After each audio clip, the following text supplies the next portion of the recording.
वंदे मातरम। बंधुओं, हमने जो ये श्रृंखला प्रारंभ की है विश्व गुरु भारत के नाम से, उसका ये दूसरा वीडियो हम बना रहे हैं जिसका विषय है भारतीय शिक्षा का इतिहास।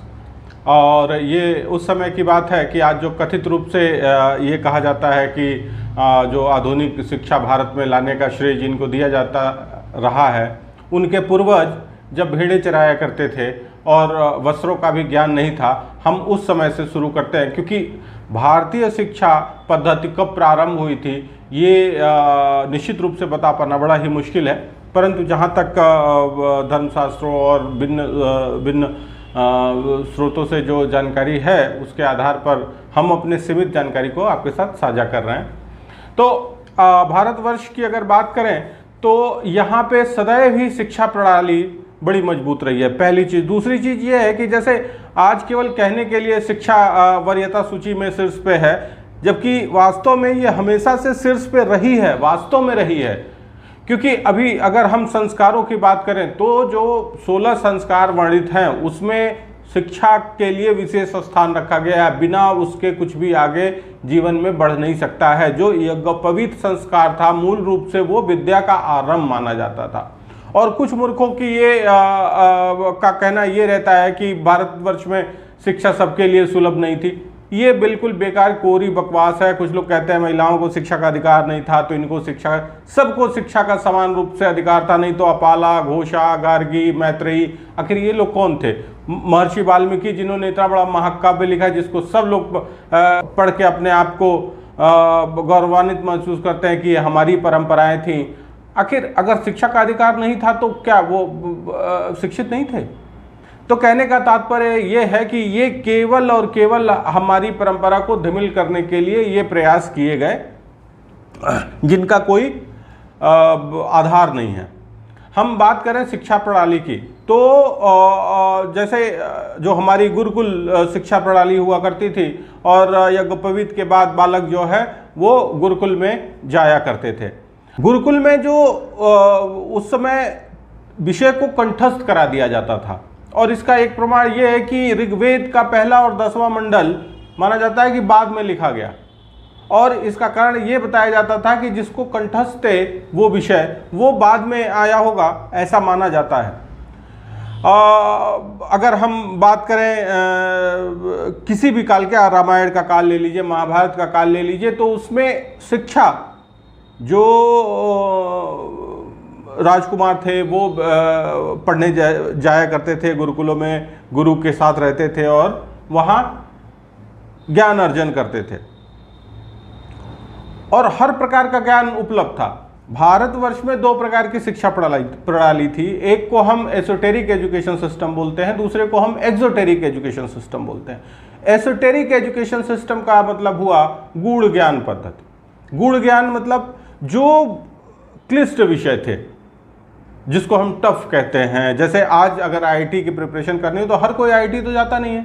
जिसके अंदर वो पोटेंशियल है वो प्रिपरेशन करता है और वो आईआईटी जाता है, वो एम्स जाता है। तो कहने का तात्पर्य ये है कि ये व्यवस्था एसोटेरिक गूढ़ विषय हो सकता है। इसमें कुछ तत्व ज्ञान की भी बातें या मतलब कुल मिला के जो कॉम्प्लेक्स विषय थे, जटिल विषय थे, उनका ज्ञान सीमित लोगों को ही उपलब्ध था। क्यों? क्योंकि भाई जिसके अंदर पोटेंशियल होगा वही करेगा। जबकि इसको अलग तरह से लोगों ने इसको एक्सप्लेन करने का वो प्रयास किया। दूसरी जो पद्धति थी वो है एक्सोटेरिक, यानी कि सामान्य प्रैग्मेटिक नॉलेज, साधारण ज्ञान। यानी कि आज के अगर हम शब्दों में कहें तो जो अपना ये वोकेशनल ट्रेनिंग कह सकते हैं, स्किल डेवलपमेंट प्रोग्राम कह सकते हैं।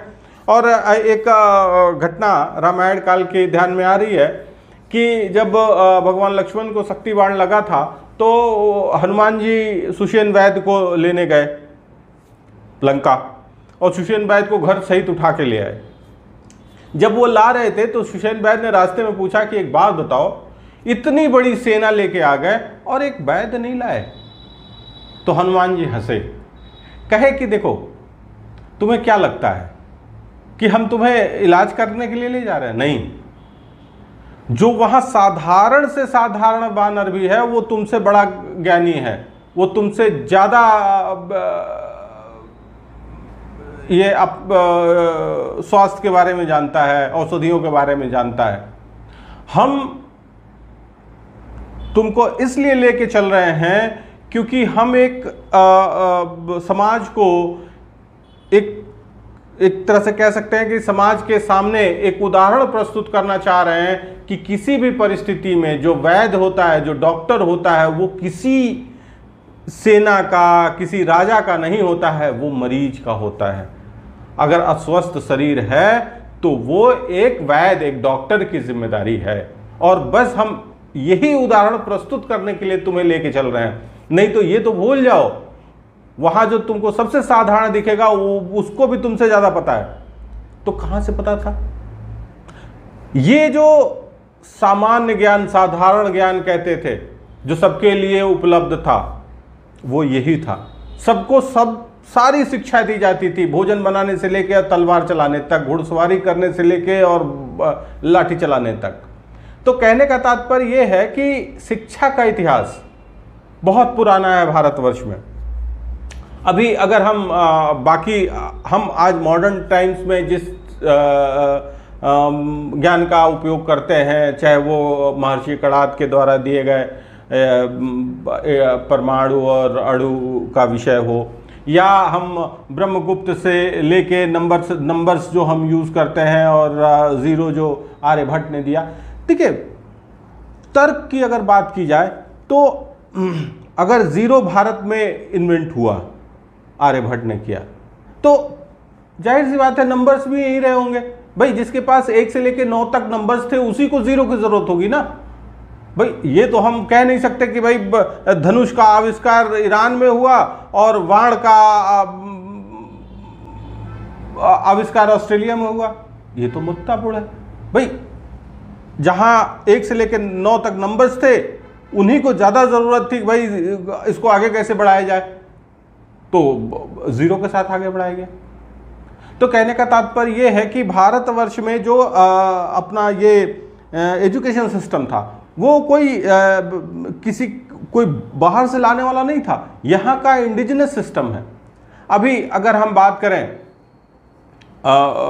भगवान महात्मा बुद्ध की, भगवान महावीर की, तो उस काल में, यानी कि हम 500 BC से लेके और 300 BC या 200 BC तक की बात करें, तो इस बीच में शिक्षा में बहुत सारे परिवर्तन आए। आज जो हम वर्नाकुलर लैंग्वेज में एजुकेशन देने की बात कर रहे हैं, या जो अभी बहुत सारी चीज़ें नई आई हैं, अभी जब पूरी तरह से इम्प्लीमेंट हो जाएगा न्यू एजुकेशन पॉलिसी 220, इस पर भी हम आगे चर्चा करेंगे, पूरा विस्तार से चर्चा करेंगे। तो जो वर्नाकुलर सिस्टम, एजुकेशन सिस्टम की जो बात की गई, भगवान बुद्ध ने उसी समय कहा था कि भाई जो संस्कृत था वो सीमित लोगों तक ही संस्कृत का एक्सेस था।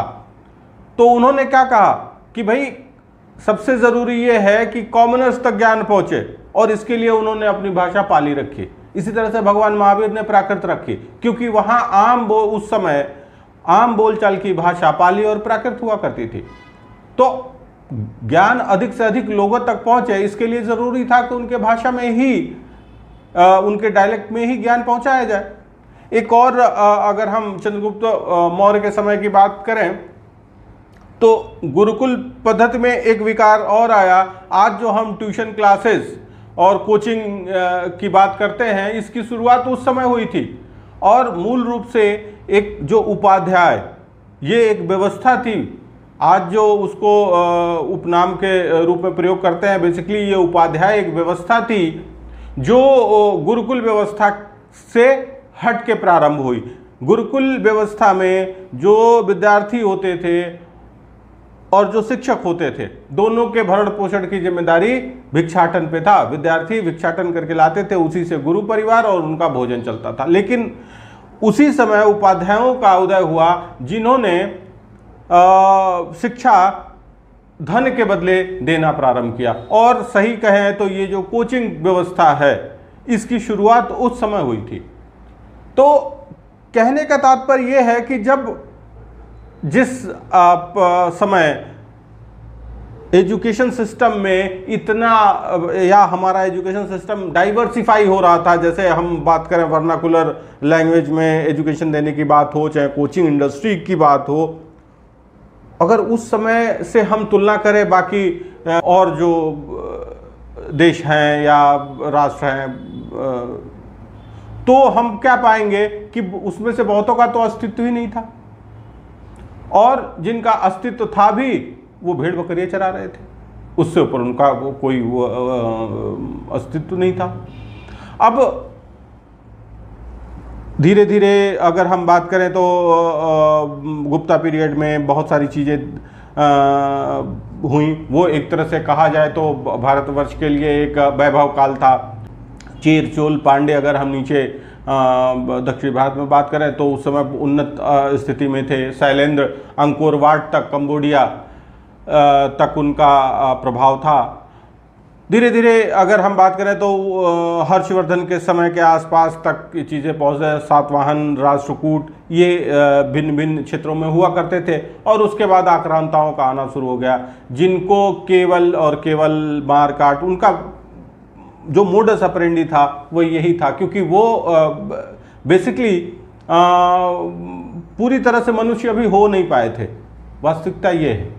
तो उनका मार काट मचाना, और भाई सबका ऑपरेट करने का एक तरीका होता है, उनका वही तरीका था। और उसके बाद अगर हम शैक्षणिक रूप से कहें तो एक शैक्षणिक अंधकार युग का प्रारंभ हुआ, और शिक्षा थोड़ी बहुत अगर कहीं प्रिजर्व रही तो भक्ति आंदोलनों में ही हम देख सकते हैं कि भक्ति मूवमेंट जो चलते रहे, केवल शिक्षा वही कुछ हद तक प्रिजर्व रही।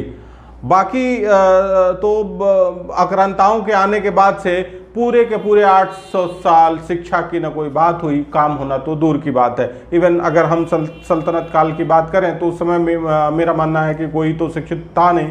हाँ, मुगलों में धीरे धीरे जैसे अंत आते आते कुछ मुगलों ने पढ़ लिख लिया। लास्ट में वो दारा सिकोह था जिसने कुछ यहाँ रह के कुछ सीखा समझा, और वो भी इसी माटी की देन है कि वो थोड़ी बहुत शिक्षा अर्जित कर पाया। आज ये हमारा आज का विषय था।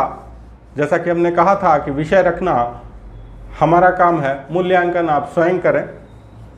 अगले वीडियो में हम वुड्स डिस्पैच, जो ब्रिटिशर्स जब जो उनका शिक्षा का प्रयास था और क्यों कर रहे थे, इस पे हम लोग विस्तार से चर्चा करेंगे। नमस्कार।